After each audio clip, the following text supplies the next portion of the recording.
De olhar para outro assunto, o Tribunal de Recurso do Reino Unido negou um recurso interposto por Isabel dos Santos que visava anular uma ordem de congelamento de até 778 milhões de dólares dos seus bens no âmbito de um processo judicial movido pela Unitel. A decisão foi divulgada na segunda-feira pela agência de notícias Reuters. Esta decisão garante assim à Unitel uma ordem de congelamento mundial concedida em janeiro pelo Tribunal Superior de Justiça de Inglaterra sobre os bens de Isabel dos Santos, decisão que já tinha sido tomada em instância judicial, mas que a empresária tinha recorrido. O caso em questão está relacionado com alegados empréstimos fraudulentos concedidos pela Unitel à empresa holandesa Unitel International Holding em 2012 e 2013, que foram usados para financiar a aquisição de participações em outras empresas de telecomunicações.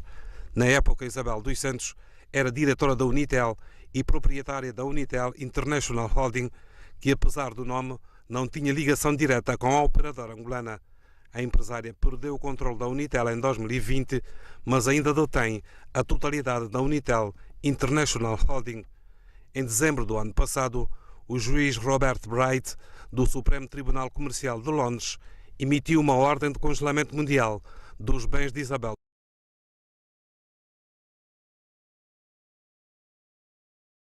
Para o pedido de recurso da empresária. Isabel dos Santos está a ser processada pela Unitel devido a empréstimos que esta fez à empresa holandesa Unitel International Holding. A empresária, que detinha vários interesses em Portugal, finalizou em julho deste ano a venda total da sua participação no Banco Eurobic ao Banco Galego Abanca, concluindo assim os seus investimentos em território português. Esta transação era o último resquício da sua influência em terras lusas, onde também tinha interesses na Galp, Efacec e NOS. Doutora Albino Paquice, Isabel dos Santos, a engenheira Isabel dos Santos, perde mais um recurso interposto solicitando a abertura, a cedência de um valor considerado seu, valor de uma ordem de congelamento feita pela Unitel Holding. Aliás, sabemos que a engenheira Isabel dos Santos dirigiu por anos a Unitel. Pois, Leda, a notícia e depois toda a peça, naturalmente, sim.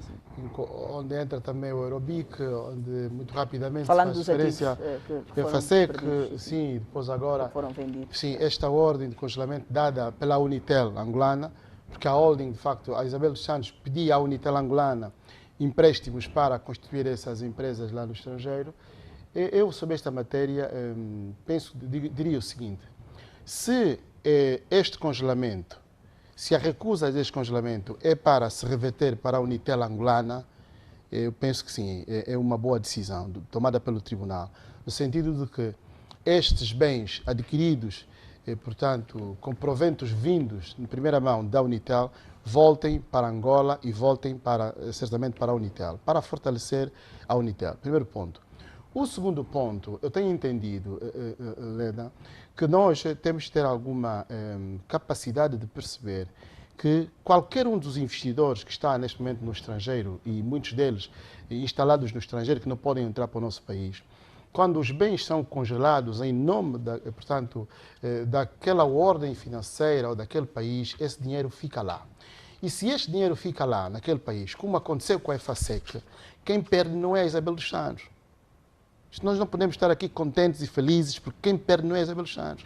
Quem perdeu na Efacec em Portugal não é a Isabel dos Santos. Quem perdeu somos nós angolanos. Nós perdemos milhões e milhões de euros na Efacec em Portugal. 1000 empregos ficaram para os portugueses, a Efacec ficou para os portugueses nacionalizaram a Efacec e nós é que perdemos dinheiro. Isso não nos pode alegrar, porque nós estamos pobres. Os europeus não precisam. O que é que nos deixaria alegres, Dr. Albino Paquice? O que nos deixaria alegres, portanto, Leda Maquaria, é que existindo nós apenas tivéssemos... estes dois lados, ou fica com a engenheira, ou fica com os interesses do país onde está domiciliado este dinheiro. Nós tínhamos que ter a capacidade, e o presidente Joanense falta 2 anos e meio para deixar de governar o país. Temos que ter a capacidade de negociar. Vamos negociar.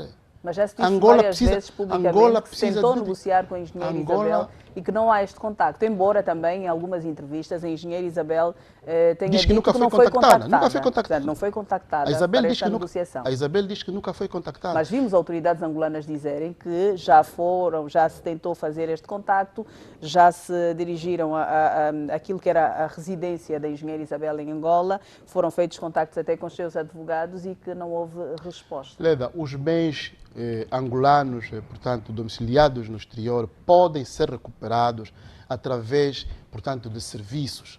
Nós podemos recuperar os bens através de serviços. Esses processos judiciais não vão chegar a lado nenhum. Já se fez muita coisa, é verdade. O presidente foi claro na ONU quando disse que nós já conseguimos recuperar muita coisa. Mas nós também temos que ser capazes de negociar. Se nós não formos capazes de negociar, o estrangeiro vai ficar com os nossos dinheiros, com as nossas finanças, como aconteceu em Portugal. Ficaram os portugueses felizes e contentes com o dinheiro da EFASEC, mas os 1000 empregos. Não perdeu a Isabel, perdemos nós. É verdade agora, essa hora, o que nós esperamos é que estes ativos e passivos que lá estão venham, de alguma forma, para engrandecer a Unitel. Agora, nós temos que fazer uma coisa muito rápida. Quase no final do mandato, era preciso que houvesse essa capacidade. Nós temos apelado a essa capacidade. A capacidade de negociar. Nós temos províncias que precisam de investimentos. Eu não acredito que figuras que estejam no estrangeiro neste momento foragidas, se forem contactadas com um processo de negociação, não possam abrir a mão à bolsa para dizer nós vamos investir no nosso país. Ao invés de estarmos a pedir dinheiro aos americanos e aos chineses, quando nós temos angolanos que têm dinheiro que podiam investir aqui. Porque a razão é que a gente não consegue ter o coração mole para pedir isso. A gente podia fazer isso. Vamos a tempo.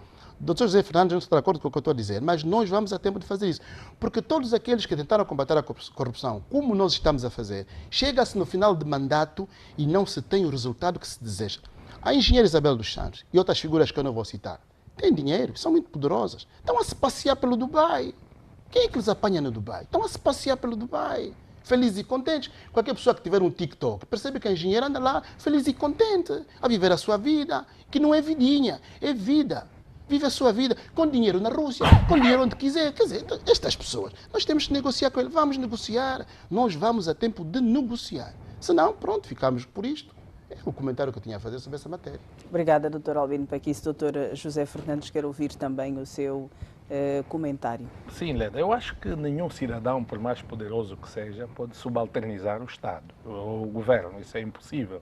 E Dr. Paquice lembra que... Está a acontecer esta subalternização agora? Leda, Dr. Paquice, em 2018 o governo angolano, liderado pelo presidente João Lourenço, abriu as portas para que esta negociação, esta boa-fé de dizer que o Estado está aqui para falar com as pessoas que têm problemas com o Estado no âmbito desse combate à corrupção, as portas ficaram abertas e houve uma moratória. Inclusive, foram dados prazos específicos para que as pessoas chegassem e negociassem com o Estado. Algumas entidades, alguns empresários, pseudo-empresários, acharam-se no direito de se arrogar e de dizer não negociamos com o governo angolano. Consequência, desde 2018, que este processo de negociação foi aberto, as pessoas, como se diz na gíria, não deram cavaco, literalmente, ao governo angolano, e depois o governo, com todo o direito, com legitimidade, procedeu a este processo de combate à corrupção e recuperação de bens. Portanto, a história sobre esse processo de combate à corrupção aqui em Angola é conhecida. Não temos um lado do governo, Dr. Paquice, aí eu não concordo consigo, no sentido de que o governo não negociou com as pessoas, inclusive são prevaricadores, eles tiraram o erário público, como aliás são questões que sempre debatemos e falamos, e o Dr. Paquice concorda com isso, de que o dinheiro, imposto da empresária Isabel dos Santos, é dinheiro do Estado, que também ilegalmente foi adquirido e está imposto da empresária, mas de qualquer maneira falamos dessa questão da decisão que foi tomada. E aqui é um elemento fundamental, é que... Sim, mas ganha o Estado angolano com estas decisões em que, de algum modo, o dinheiro também não beneficia o Estado? Eu acho, Leda, é uma questão de princípio, é uma questão de regras. A única pessoa que é prejudicada é, efetivamente, quem não recebe o dinheiro, mas o dinheiro não volta para o país, não beneficia os angolanos. Os juízes britânicos, a decisão deles vamos ler o acórdão. Eles dizem que a empresária Isabel dos Santos tem que ressarcir os impostos que durante muito tempo não pagou a Unitel, que neste momento é 100% detida pelo Estado angolano, são essas dívidas que existem. E por este motivo, os juízes britânicos insistem na congelação dos bens porque o Estado angolano não está a ver os impostos e as multas pagas. A questão é simples. É só a empresária Isabel dos Santos tirar o dinheiro que deve, os impostos e todas aquelas contas que são feitas, pagar a Unitel, que agora é detida 100% pelo Estado, e a questão fica resolvida. Porque os bens congelados não são só os bens da Inglaterra. É em todo o território, em toda a parte do globo, que a empresária Isabel dos Santos tem esses bens. É uma questão simples. Agora, concordo com a questão da EFASEC, por exemplo. A EFASEC também é uma nota que deve-se dizer, Dr. Paquice. A EFASEC, enquanto, com todas as aspas, a Isabel dos Santos esteve lá, era uma empresa produtiva. Hoje, onde é que está a EFASEC? É uma empresa falida. Mas é aqui onde está. Já comeram, é aqui onde está, já comeram, outras empresas também eram já comeram todo o dinheiro que estava lá. Doutor José Fernandes, é aqui onde está o ponto da questão, o no-górdio. É aqui onde está o ponto. É que nós estamos a perder a capacidade de falar com alguém que tem capacidade de fazer. A Isabel dos Santos, quando esteve na Unitel, peço desculpas agora a dizer isso, aqui na televisão, a Unitel funcionava. Hoje a Unitel não funciona. É simples. A Isabel dos Santos, quando esteve à frente do Candano, o Candano funcionava. Hoje tem lá umas coisinhas, não tem mais nada. Ou seja, nós temos que ter a capacidade de fazer essa negociação. Mas, doutor, eu estou de acordo. Funcionava a custo de quê? Eu estou de acordo. É por isso olharmos doutor isso. Fernandes, eu estou de acordo. É uma empresa pública. Eu estou de acordo com o que diz, que ninguém pode estar acima do Estado. Até aí está tudo bem. Estamos todos de acordo. E eu, inclusive, já falei com várias pessoas que me disseram que tentou-se negociar. Aliás, nós vimos, o Presidente tentou negociar com muita gente, com a Isabel dos Santos, inclusive. Mas a grande verdade é que, doutor, nós estamos numa situação financeira em que precisamos de buscar estas pessoas e voltar a conversar com elas.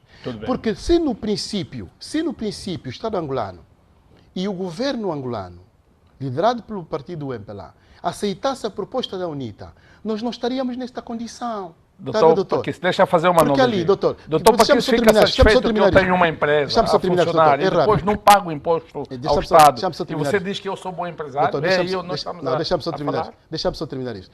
Porque se nós formos para dizer, como o doutor disse, que o dinheiro que tem a Isabel dos Santos é do país, então todos os ricos que temos aqui, que têm milhões, qualquer pessoa que neste momento em Angola tenha 100 milhões de dólares ou 50 milhões de dólares, que ficou rico, está ligado ao partido. Não, há pessoas que são trabalhadores. Eu conheço, há muitos. Doutor Paquice, isso também é uma narrativa que não é real. Não é há real. Pessoas da oposição, é real. Há pessoas humildes, empresários particulares, que trabalham e têm dinheiro a muito suor. Mas e essa ideia que se passa de que... Os ricos... Não, doutor Paquice, a ideia que se passa de que as pessoas do partido são ricas é falsa. Isso não é verdade. Mas não são poucos. Não, desculpa lá. Quantos militantes do partido MPLA que passam vicissitudes, que passam mal?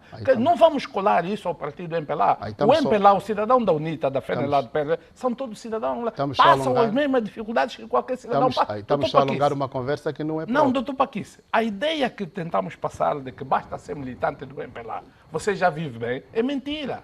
Não, mas aliás, quando falamos da grande corrupção, quando falamos da grande corrupção, né? Sim, mas é preciso da acumulação primitiva de capitais. É preciso aliás, marcarmos esse tema, porque com quando o sistema. Doutor Paquice, desculpa lá, quando falamos na televisão, tentamos passar a ideia de que basta ter o cartão de militante do MPLA, você já vive bem. Não, isso não é verdade. Não é verdade. Não, ainda bem que não, aí estou de acordo, estou de acordo. Portanto, não é uma questão de militância. Agora, voltando no assunto, questão Unitel. A Unitel trabalhava, a Isabel dos Santos à frente, tinha que pagar impostos, dividendos ao Estado. Esses dividendos não foram pagos. Era uma boa empresa, funcionava bem, a custo de quê? O dinheiro que devia ser dado ao Estado não foi dado, entrava no bolso de alguém. É isso que estamos a dizer. Gestão de uma empresa é que todas as... Desculpa só, doutor Paquice, o senhor é um gestor e entende muito bem isso. Não, deixa eu só fazer essa Mas nota. funcionava. Doutor Paquice, sim, mas funcionava a custo de quê? É que o Estado não via o dinheiro. O Estado, a percentagem, por exemplo, sim. Eu sou sócio de uma empresa 40%. Eu tenho que ter os lucros baseados nesses 40%. O Estado é sócio da Unitel, suponhamos, 40%. Quando há os dividendos, fazendo as contas, esses 40% dos dividendos têm que ir para o Estado. Esse dinheiro não era dado ao Estado. Ia no bolso de uma pessoa. Será que é mesmo isto, doutor? Doutor Paquice, os dados, o processo está lá. É por isso que os juízes em Londres não aceitaram o recurso que foi feito, porque eles estudaram a causa. Tem uma boa decisão. Exatamente. Estamos de acordo nesse sentido.